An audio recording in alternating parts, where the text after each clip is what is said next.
I think we got up to part 2, Chaos on Salvation, on page 44. And here our author begins talking about Noah, our hero, right? I mean, it's the name of our whole nation, of all descendants of all mankind. I mean,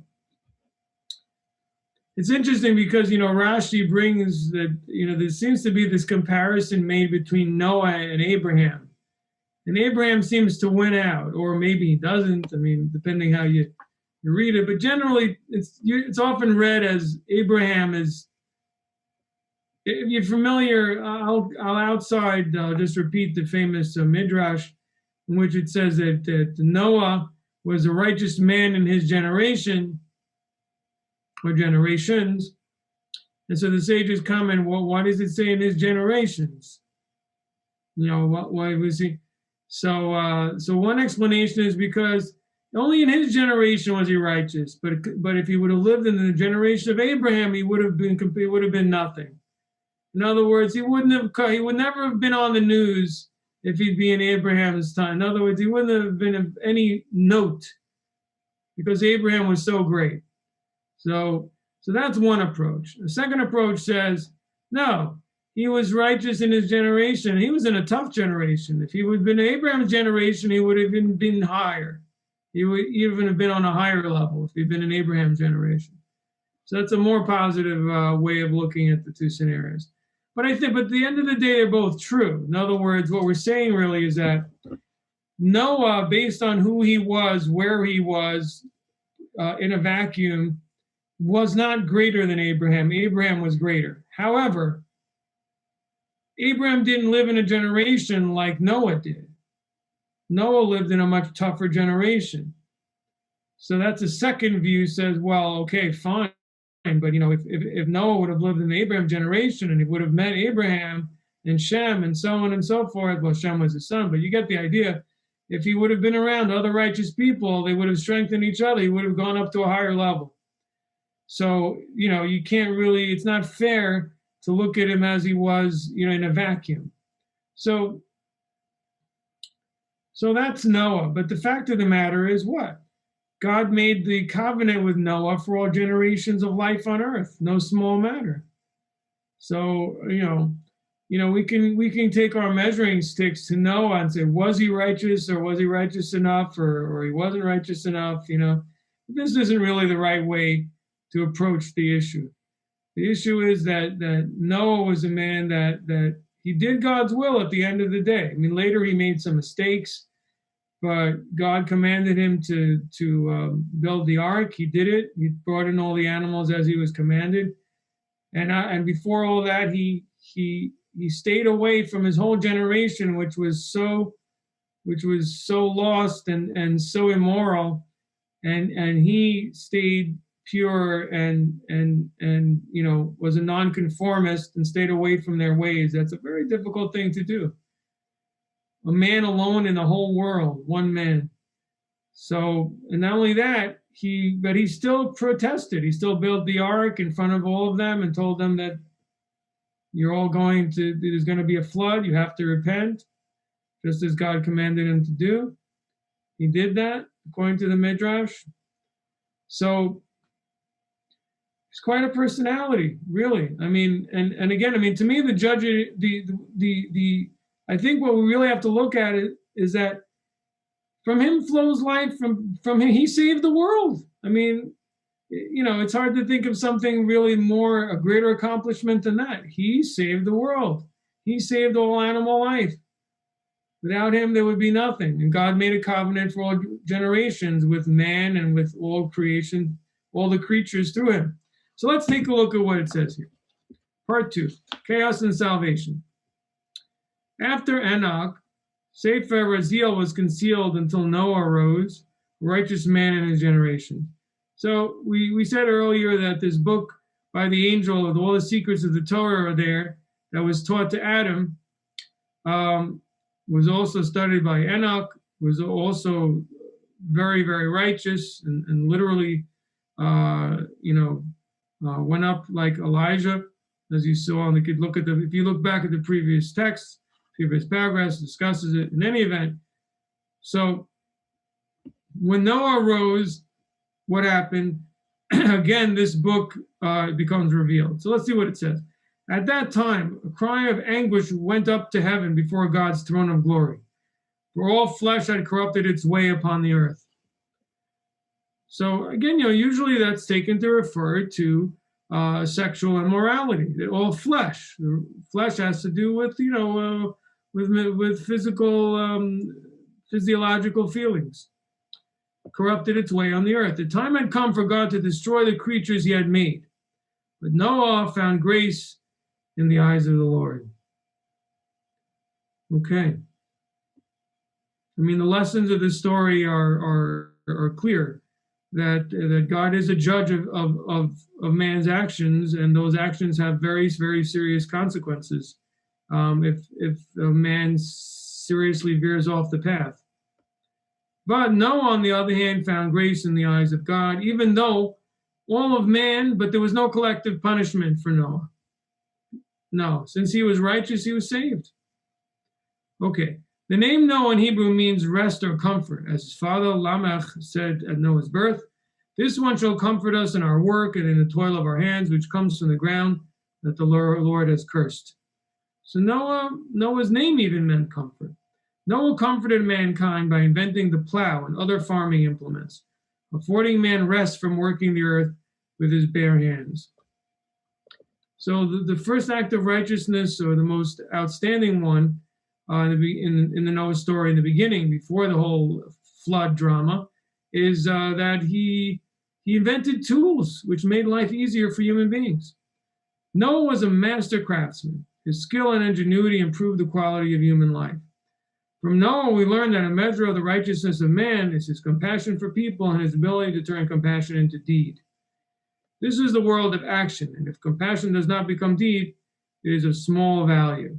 In other words, just having feelings of compassion and not actually materializing into action, of actually reaching out and helping others, is of not much value. But Noah did that. He turned his feelings of compassion. So I think he's saying something very important here, that our understanding of Noah's actions in creating these tools, he didn't do it to become a millionaire or a billionaire.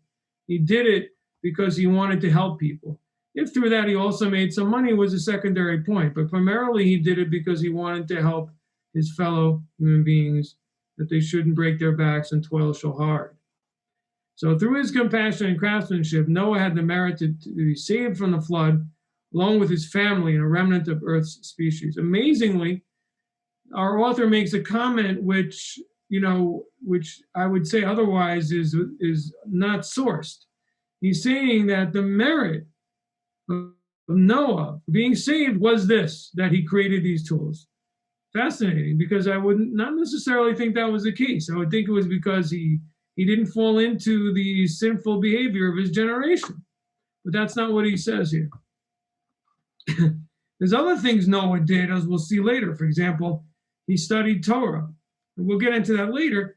Well, you could say, you would have thought there were other things why he was saved. But our author's focus is on the element of craftsmanship, which is linked to his name. Craftsmanship is essential for a Noahide's ethical and spiritual growth in the world. This is a very important statement too. So he's saying craftsmanship is extremely important for a Noahide's ethical and spiritual growth. Why? Now, does that mean everyone has to be a craftsman? I mean, not necessarily, but we'll explain in a moment. I think what he's talking about is the physical and creative work to make the world better in whatever way we do, which really, it's interesting, is really the way the world has developed. Each one of us has a job, probably. Well, if a person is a homemaker or a mother, that itself is a wonderful job. But otherwise, if someone has, another job, however they're a breadwinner, they're serving mankind in one way or another. Either they're some kind of professional, or they're providing some type of other service or goods. And the point is that they should think of themselves as someone who's providing something to the rest of society, and that the energy they're putting in is for that benefit, and not only to think of themselves, and that they're making a buck, or not even just of their family, but to think of it as, that they're part of the mechanism of the world, they're aiding society in some way by providing a service. Now, if a person is providing something that's causing harm, seems like clearly that wouldn't be included here. I mean, it's hard to to say anything like that and not automatically make some type of political statement or otherwise. But for example, if somebody, you could disagree with this, but maybe someone who sells only very unhealthy food, very, very oily, fatty, and really, he buys the worst food products and sells it. Things are really unhealthy, or even, chemicals or what have you. I mean, in that case, you could argue that the person is not fulfilling, one of their main tasks as a Ben Noach of civilizing the world and being a productive and helpful member of society. So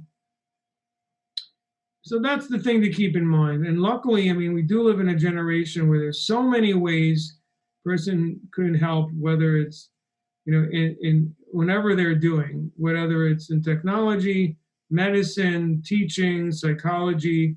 There's so many different ways in which human beings help each other and make a living doing it, that it's really amazing. And it's a tremendous fulfillment of this concept of craftsmanship. I often think about how really amazing it really is that we have such a civilization and that human beings have united together at least enough to create such a complex society, and that we should, all benefit from the conveniences and technological advances that this society and civilization have yielded. It's absolutely amazing. My point is, though, I recall to myself how this is all providence, and that in the end of the day, these gifts and these intuitive, and all these inventions, come about because God has given them as gifts to man to think of these things and to be able to work together in the harmony that human beings have been able to do, despite how ridiculous we all are and all, how many faults we have and how we just have so much trouble getting along with each other. If you think about, all the trouble that human beings have with each other, and yet we still manage to accomplish so much. It's quite amazing, actually. And sometimes you wonder, or you may hear people say, the world just can't last much longer. People just can't get along, whatever. And yet, no, things continue. Somehow people get it enough together for most of the time that people work together, at least within their own nations, within their own villages, despite problems, despite maybe some type forms of corruption or self-interestedness or whatever it may be. But at the end of the day, people sufficiently really do work together to provide all the things we know about. So that's definitely a way of us how we can appreciate God, also realize that itself is a tremendous gift and doesn't have to be that way. Okay.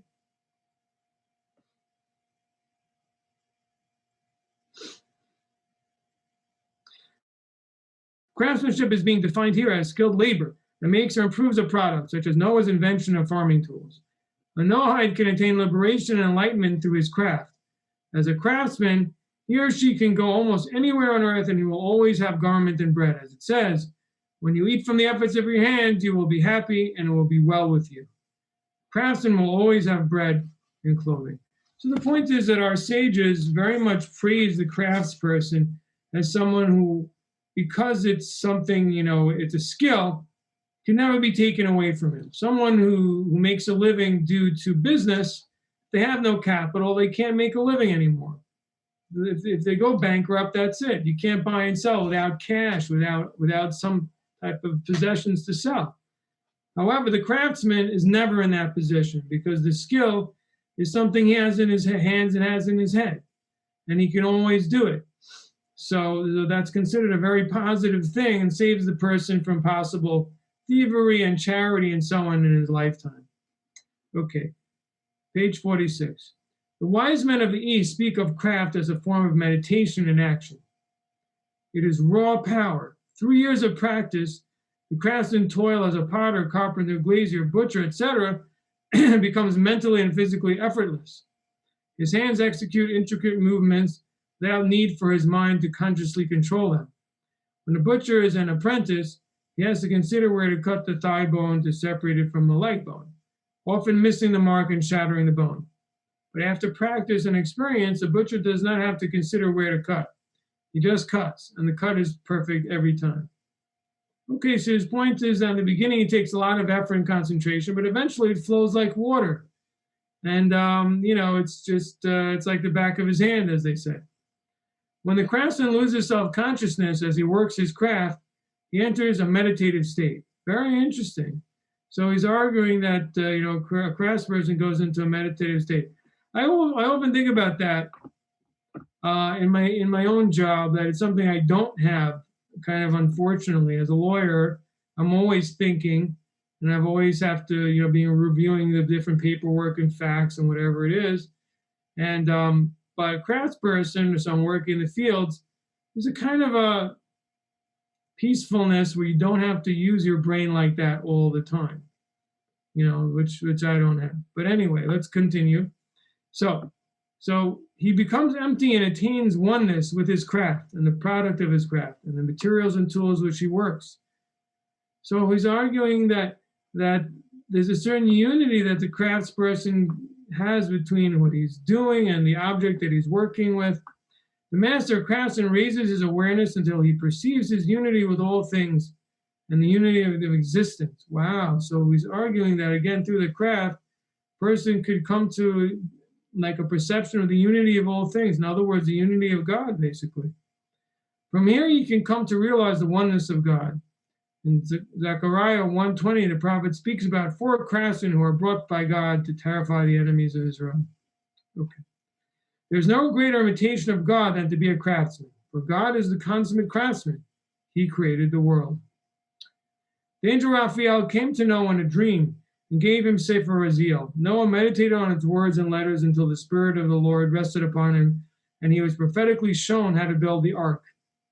So I guess this is all coming back to the idea that, that Noah's building the ark was also a craft, and it was a holy divine craft, which was part of a prophecy. Noah and his wife and his 3 sons and their wives and the creatures of the earth, animals, birds, reptiles, fish, and insects, 2 by 2 and 7 by 7, were led into the ark and saved from the raging waters of the flood. Many of you probably already know that the difference between why some animals were 2 by 2 and why some were 7 by 7 was that the animals that were kosher and were permitted for sacrificial offering, Noah was commanded to take 7 pairs in order that there should be extra pairs to be brought as offerings after the flood. Okay. Anyway, even insects went into the ark. And it says, and Noah blessed God, saying, "Blessed is the Lord who gives his wisdom to those who fear his name and saves the souls of his chassidim," which is a language in Sefer Raziel, which is quoted, that blessing of Noah is quoted there. From the wisdom of Sefer Raziel, the wisdom of the book of Raziel, Noah learned how to feed and care for all the creatures on the ark. He understood the movements of the heavens and of the months and the seasons on earth. And Noah prayed to God, who sent the wind over the earth and dried up the waters of the flood. And the ark rested on Mount Ararat. Okay. So what we're seeing here is that Noah was a tremendous Kabbalist. Top of the line. The book of Raziel, what are we saying when he said he learned how to feed all the animals? He understood the movements of the heavens. He understood really the secrets of creation. We're also saying here that Noah was well, it was through Noah's prayers that the flood eventually ceased. So he was also a saintly person with, great worked on his love and fear of God, and his prayers hit their mark, clearly. The point is that what I'm trying to bring out is we see that Noah had many, many righteous qualities. We're about to say that he was steeped in Torah learning, but we also, before we get to that, we see something about Kabbalah, we see something about his skills in prayer. So he had many, many, many positive facets, righteous qualities about him. Okay, now again, top of page 47. Noah was steeped in Torah learning. He knew the laws of sacrifice. He knew which animals were spiritually clean and which were not, as it says.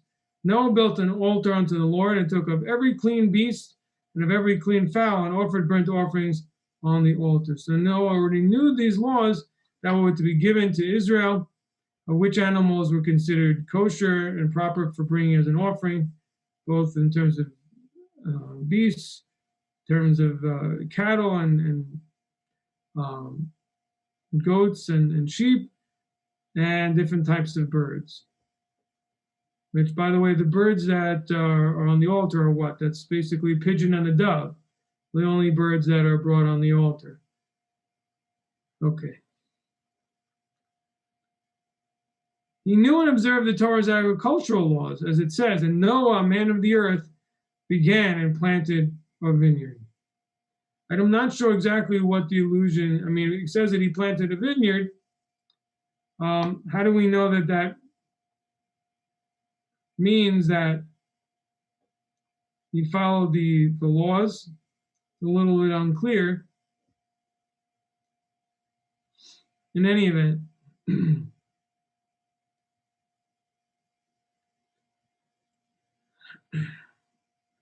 also, the agricultural laws generally apply only in the land of Israel. So that's implying that, how would we understand this? That Noah kept the laws even outside the land of Israel at that time? Or does it mean that Mount Ararat is actually in the land of Israel, or that Noah settled in the land of Israel and kept the laws there? It's a little unclear.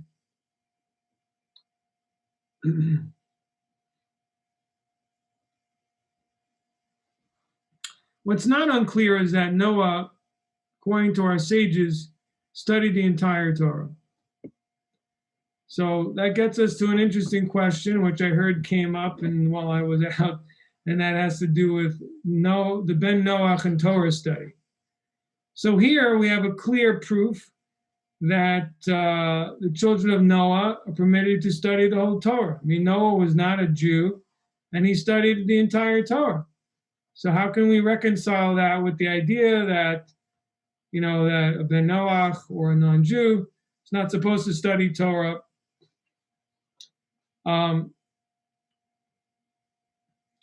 So I think, the simple answer really is this goes together with the idea that Noah didn't just study the Torah, he kept the Torah, just like Abraham did.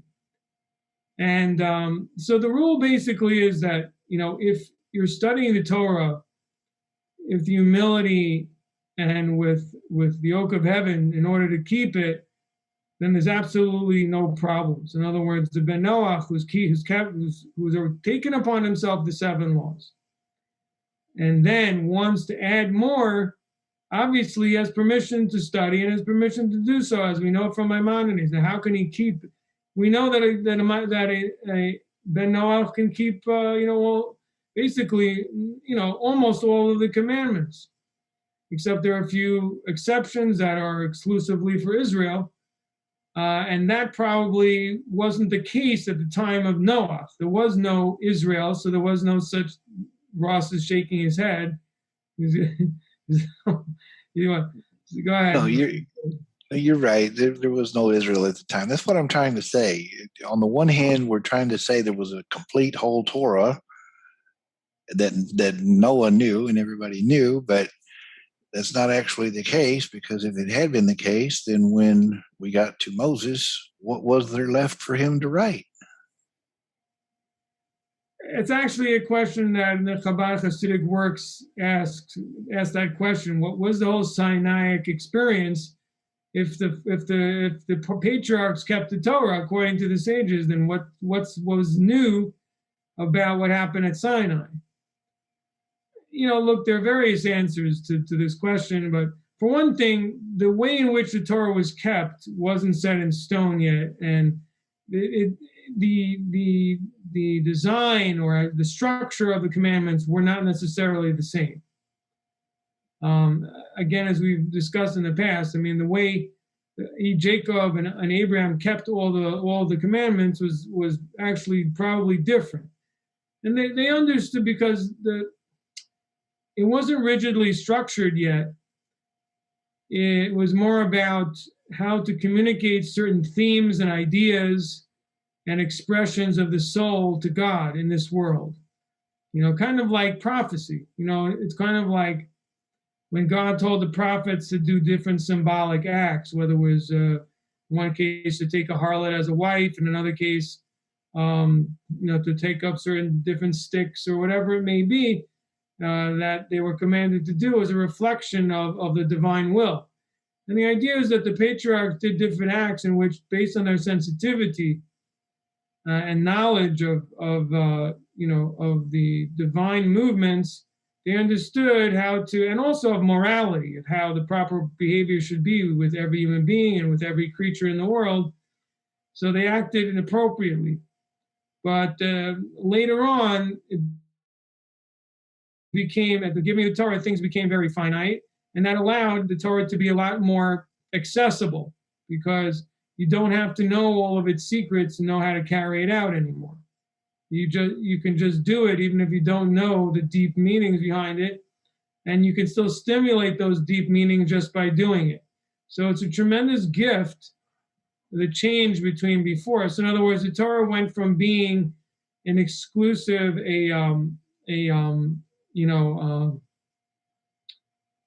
something for the very, very unique few, to something that was accessible to everyone. So that's one aspect.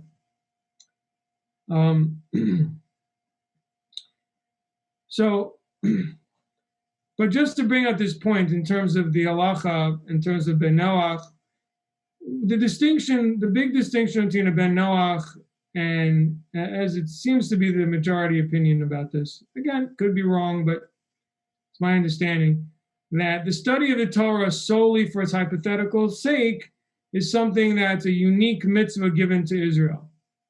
However, Torah study in order to learn how to conduct oneself and how to behave, that's something that would permit the Ben Noach to study just about anything if it's related to that. So any mitzvah that if their intention is to perform the mitzvah, their intention is to learn a moral lesson from the mitzvah in order to carry that out, that would already be,